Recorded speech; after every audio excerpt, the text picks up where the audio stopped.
do a lot of canning like this will use a little bit of bleach on the rag, just a tiny bit on the rag, squeeze it out, and wipe their rims. That kills the germs. One of the things that we're doing here too is just to get any debris that's off of the top of the jar, so that anything that would keep the jar from sealing.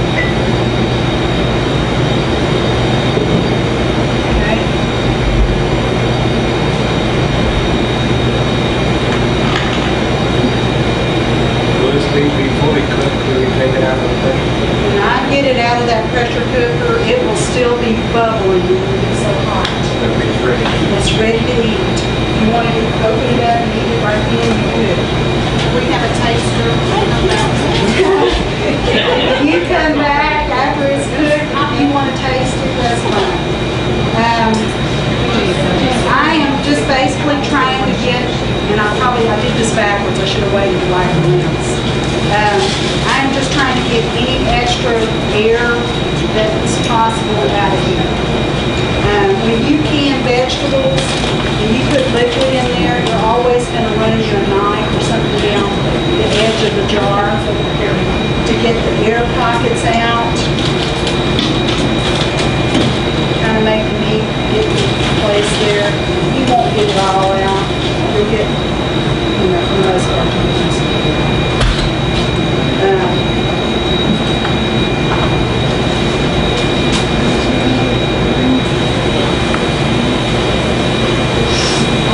Stabbing have no switch. Any more volunteer help? I'm your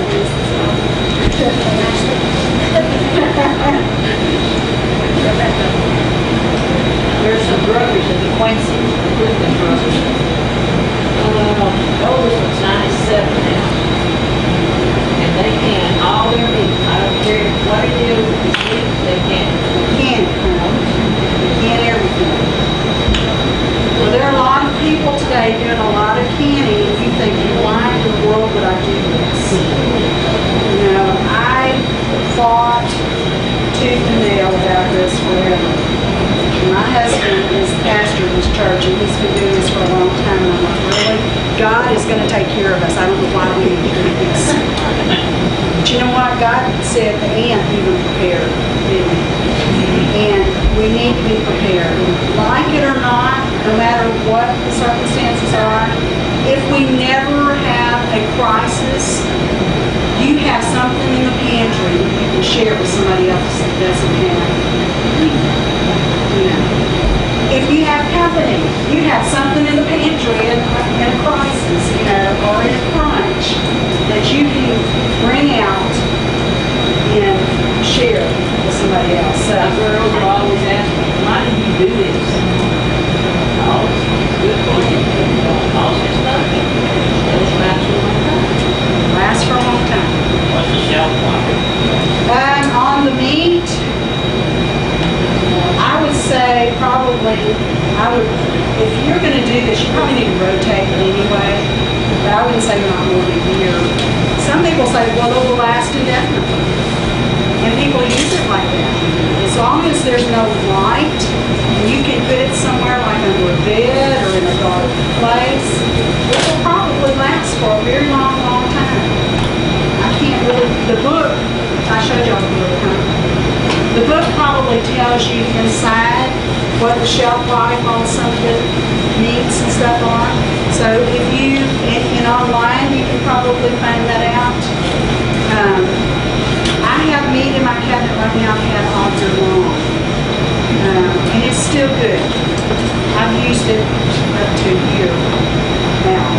Liz, you use this same process with pork and chicken and beef. Yes, ma'am. I do.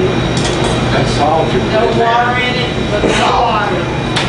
that salt you put in there is all right down on the bottom. Yes, sir. It will, because if you come back when this is completely done, you will see these jars and the juice is just bubbling all the way to the top. So my assumption is that salt is probably melting and working its way up through Now what I'm doing is I'm placing the seals on top of the jar, trying to get it, in place. You take the ring and you place it on top of that. Make sure your lid's secure, and you tighten it down, but you don't crank it. Don't crank it down. You don't want your jar to break, and it'll be sealed good enough that your water's not going to get in it. How about just cranking it all the way down and then backing it up? Well, you can do that. Is that good? You could do that, but there's really no need for it to be tight. Just firm. Just It's firm. really not the lid, it's the seal. It's the seal. It's not the real. Like I said, once it's cooked and it's cooled off, you can take these rings off, but you can use these rings again on other things, on other jars. How many of you can do fruits and stuff? So on the fruits, you can hot water bath and stuff like that. Process that and then you can hot water bath. Pretty much anything you use sugar with. Yes. Anything you use sugar with or like tomatoes, you can use in the hot water bath or vinegar. Right. Okay.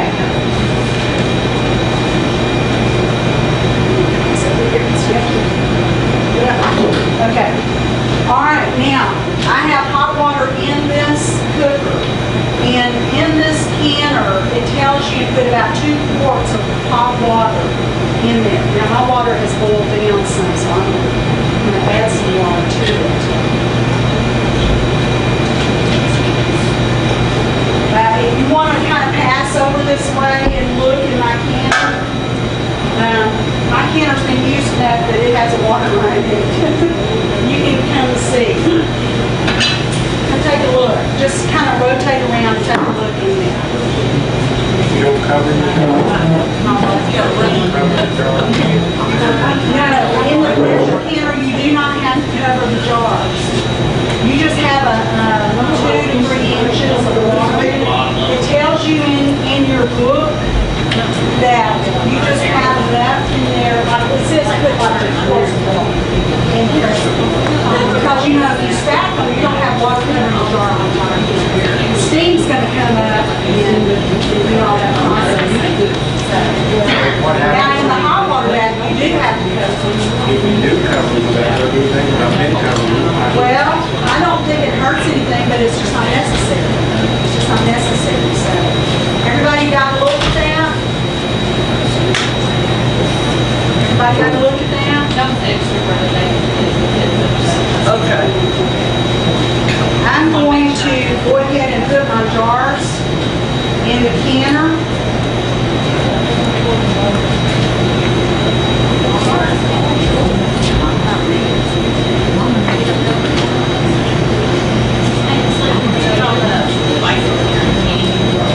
I got my canning tools at Walmart. You can buy these tools. There's that little funnel, this funnel, this little thing, and there's another little thing like this that you use to get the air out. It comes in a package. You can buy them at Walmart. Walmart has them on right now. They have all their canning supplies available. Do they have that kind of pressure cooker that you use there? Yes, they have had in the past. I just don't know if they do right now. Farmers Mercantile has them. My suggestion is if you're planning on buying something like this, and you're not in a hurry, get online. I bought my canner online and I paid maybe $90 for this one. And other people are paying upwards to $120 or $130 for this. You did have them 69. Now they have 2 different sizes. I may have just cracked them.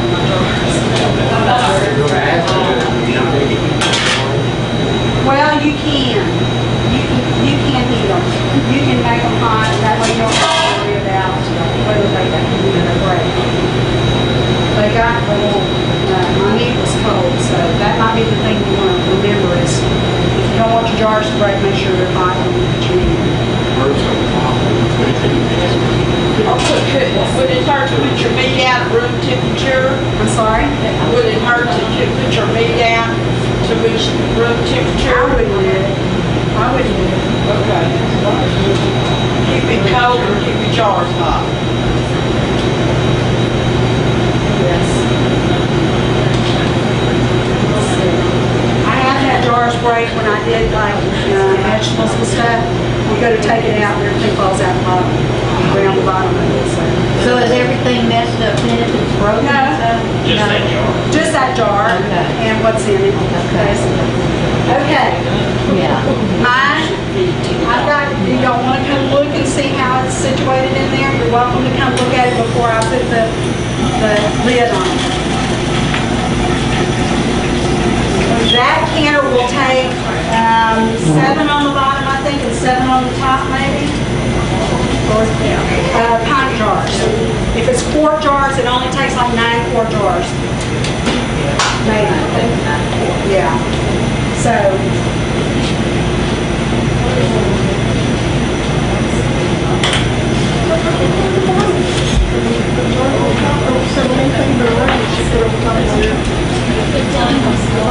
Just keep space between them.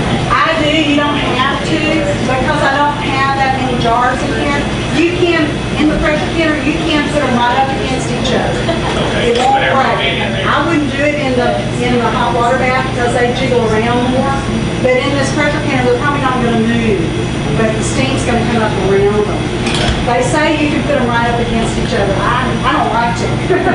I don't like to, but you can. I have done it, but I don't like to.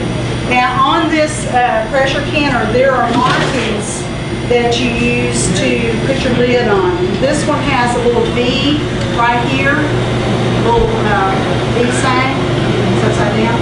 You're going to want to make sure you match it with the V sign that's on your canner so that your lid just comes down on it.